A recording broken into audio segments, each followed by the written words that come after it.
Good morning, students. Welcome to Samaj CUET preparation. I am Charu Sharma, your biology teacher, here to teach you zoology. Today we are going to discuss a mock test paper which includes some zoology questions. So let us start with our first question. Okay, ready? So our first question is, male honeybees are produced by parthenogenesis. Which type of cell division is found during gametogenesis for male bees? Listen beta. First of all, you have to know what is parthenogenesis. Okay, parthenogenesis is basically a kind of asexual reproduction. Parthenogenesis क्या है? एक asexual reproduction का type है जो commonly किस में मिलता है? लोअर invertebrates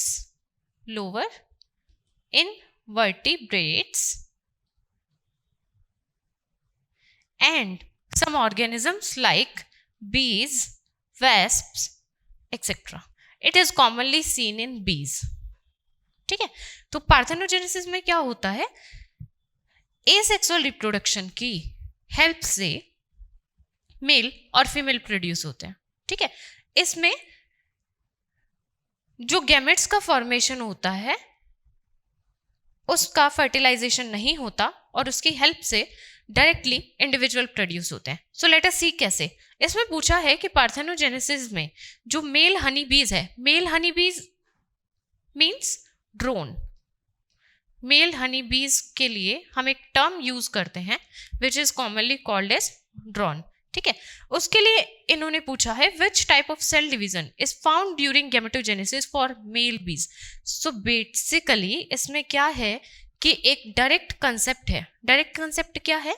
आप लोग ये जानते हैं because it is a type of asexual reproduction, है ना. और एसेक्सुअल रिप्रोडक्शन में एक ही टाइप का डिवीजन इन्वॉल्व होता है विच इज माइटोसिस. क्यों होता है mitosis involve? As we know, meiosis is a kind of reductional division जिसमें chromosomes number half हो जाते हैं and we cannot afford in asexual reproduction to get chromosome number halved. Okay, so इसलिए जो mitosis division है उसमें chromosome number या ploidy of the cell remains always same. ठीक है, तो इसलिए जो मेल हनी बीज प्रोड्यूस होंगे पार्थेनोजेनेसिस में उसमें कौन सा डिवीजन इन्वॉल्व होगा? माइटोसिस. ठीक है, मियोसिस के बारे में मैंने बता दिया है. It is a reductional division. Cleavage zygote में होता है. ठीक है, तो यहां हमारा जो क्वेश्चन का आंसर होगा that is meiosis, sorry mitosis. Moving to our next question is which of the following sexually transmitted disease does not specifically affect the sex organs. इन्होंने ये पूछा है कि कौन सी ऐसी सेक्सुअली ट्रांसमिटेड डिजीज है which means STD which does not affect the sex organs. ठीक है, तो here these three disease gonorrhoea, genital herpes and trichomoniasis, these all affects sex organs और external parts of the individual. इन सारे disease में sex organs या external parts affect होते हैं. Only the AIDS is the disease which does not affect sex organs. It affects the immunity of the individual. हमें पता है कि एड्स में क्या होता है कि इंसान की इम्यूनिटी इतनी वीक हो जाती है दैट अ नॉर्मल बैक्टीरिया और वायरस कैन कॉज हिज और हर डेथ. ठीक है, तो एड्स में इम्यूनिटी इफेक्ट होती है, not sex organs. Other three disease affects the sex organs directly. Fine. Let's move to the next question. I hope you all are getting my point. Okay. So here is our third question. There are two statements. Based on the two statements, we have to choose the option below. Okay. The first statement is oral contraceptive pills are a safeguard against AIDS and sexual disease besides checking pregnancy. Listen, oral contraceptive pills is only used to prevent pregnancy. not under protection of any sexual disease transmission. जब भी हम oral contraceptive pills का use करते हैं तो oral contraceptive pills directly pregnancy को रोकने में मदद करती हैं, उनको एड्स और सेक्सुअल डिजीज का प्रोटेक्ट करने से कोई रिलेशन नहीं है. Other devices like condoms etc.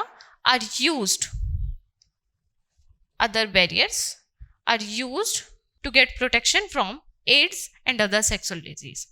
Which is so according to this statement, क्या ये statement सही है या गलत है? Obviously it is a wrong statement because it prevents pregnancy, not sexual disease. तो यहाँ हमारी जो statement 1 है that is wrong. Moving to our next statement, statement 2. Okay. Copper T is a physical barrier preventing the body fluid of partners to come in contact. We all know very well that copper T release copper ions. Copper T से क्या release होते हैं? Copper ions release होते हैं जो sperm की fluidity को कम कर देते हैं, thus prevents pregnancy or zygote formation. It is not involved in preventing the body fluid of two partners to come in contact. So these both statements are incorrect. According to this, our second option is going to be correct. Both statements are incorrect. I hope you all are getting my point. Moving to next question. In this question, we just have to know that which one of the organism releases which kind of acid. Here is Aspergillus niger, Acetobacter aceti, Clostridium botulicum, Lactobacillus. Beta, this is a common thing. You can realize the acid by their species name, है ना? Look, here is Acetobacter aceti. Aceti, it means it will release the acetic acid. Okay. Clostridium botulicum. Botulicum, you can recognize the word, it will release butyric acid. Lactobacillus, lactose, it will release lactic acid. The remaining one, Aspergillus niger, will release citric acid. Okay, so these are the acids which are obtained from these microorganisms. So according to this, our option will be first D, first fourth, B third, C second, and D first. Okay, let's move to the next question. So here is our next question. Masses of bacteria associated with fungal filament to form mesh-like structures during sewage treatment are called as. Beta, we all know that sewage treatment includes various steps. Sewage treatment में बहुत सारे steps आते हैं. उसी में एक step में क्या होता है? Flocks की formation होती है. What are flocks? These are thread-like structure, kind of this mesh-like structure, जिसमें bacteria और fungus दोनों involve होते हैं.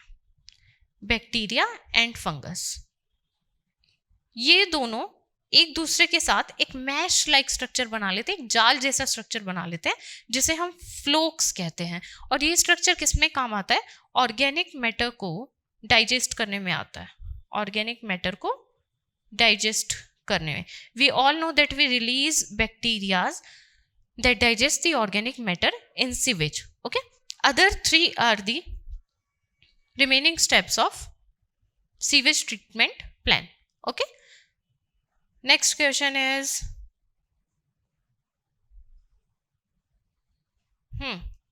so here is biomagnification of DDT is in an aquatic food chain starting from the water having concentration of 0.03003 ppb parts per billion may go in a fish eating birds up to. Beta, you have to first know that what is biomagnification. Biomagnification basically क्या होता है? उसमें जो DDT, जैसे DDT कैसा है? एक non biodegradable chemical है. Non biodegradable chemical. Non biodegradable chemical में क्या होता है कि उनकी कॉन्सेंट्रेशन फूड चेन में हर स्टेप के हर ऑर्गेनिज्म में इंक्रीज होती जाती है. Suppose I am here writing a food chain, जैसे यहाँ है फाइटोप्लैंक्टन. एक्वेटिक फूड चेन बनानी है हमें. Phytoplankton,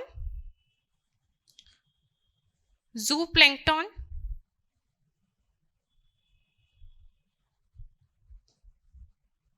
small fish, then large fish, and then fish eating birds. So here I have made a food chain. If you are able to see, I have made a food chain. तो अगर phytoplankton में, क्योंकि ये aquatic food chain है, तो organism में water में हमें कॉन्सेंट्रेशन स्टार्ट करनी है वाटर से. अगर वाटर में कॉन्सेंट्रेशन 0.003 ppb है तो वो हर स्टेप पे इंक्रीज होगी. पहले तो पार्ट्स पर बिलियन से पार्ट्स पर मिलियन में कन्वर्ट होगी. सपोज यहाँ पे ये 0.03 ppb हो गई फाइटोप्लैंक्टन में, ठीक है. देन ज़ूप्लैंक्टन में ये 0.2 ppm हो गई. स्मॉल फिश में ये 5 ppm हो गई और लार्ज फिश में ये 10 ppm हो गई. And then in fish eating birds it will get its concentration up to 25 ppm. This is not exactly ऐसा नहीं है कि 0.003 से 0.03 ही होगी. बेसिकली हम क्या कहना चाहते हैं कि as the step of food chain increase, because above organisms eat a lot of small organisms या lower organisms, so concentration of these non-biodegradable chemicals increase in every step of food chain. क्योंकि ये chemicals कभी भी ख़त्म नहीं होते, तो जैसे जैसे food chain का level बढ़ता है उस food chain में जो जो animals आते जाते हैं उनमें वो concentration बढ़ती जाती है. क्योंकि एक जो बड़ा organism है, suppose एक large fish है, वो एक ही स्मॉल फिश तो नहीं खाएगी. One large fish will eat a lot of small fishes, जिसकी वजह से अगर एक फिश में कॉन्सेंट्रेशन 5 ppm है और इसने 5 फिशेस खाई हैं, 5 फिशेस का कुछ पार्ट खाया है, तो उसमें कॉन्सेंट्रेशन ऑब्वियसली इंक्रीज होगी. ठीक है. Okay, let us move to the next question.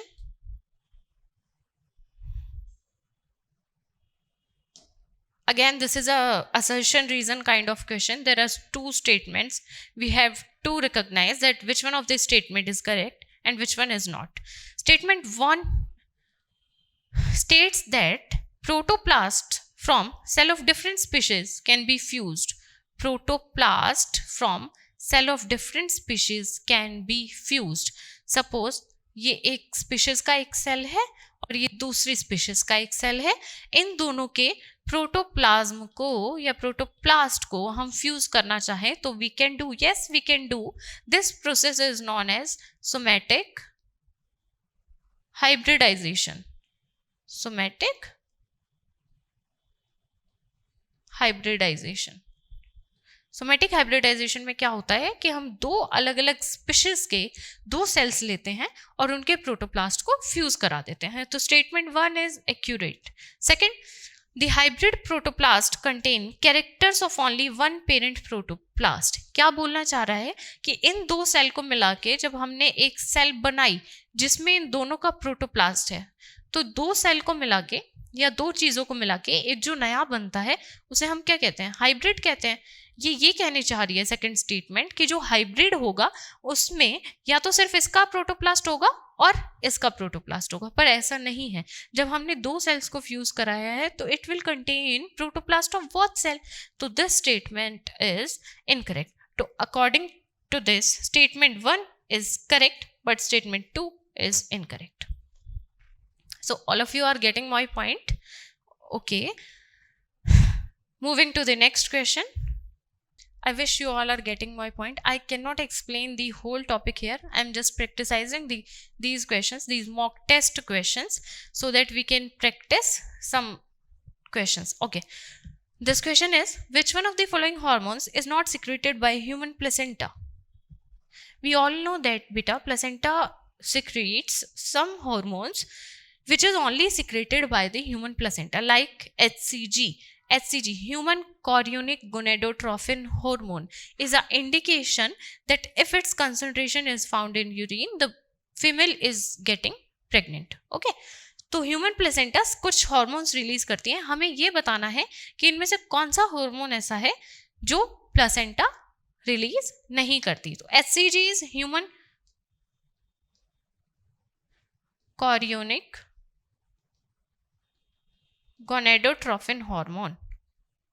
Second is gonadotrophin hormone.